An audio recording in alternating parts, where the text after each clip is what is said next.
ঘুরতে বেরিয়েছিলাম বিকালে, বাট হয়ে গেল সন্ধ্যা। তার সাথে ছিল গরম গরম কফি, আর ছিল বোনের খুনসুটি।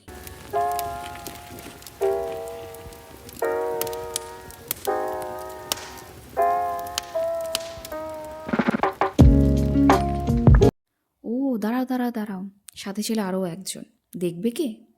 এই দেখো, একটা ছোট্ট মিষ্টি ম্যাও ম্যাও। সে এখানে ওখানে সেখানে ঘুরে বেড়াচ্ছে, নিজের মতো খাওয়া দাওয়া করছে, যেখানে পারছে সেখানে যাচ্ছে। আর তারপরে হলো হেয়ার কাটিং।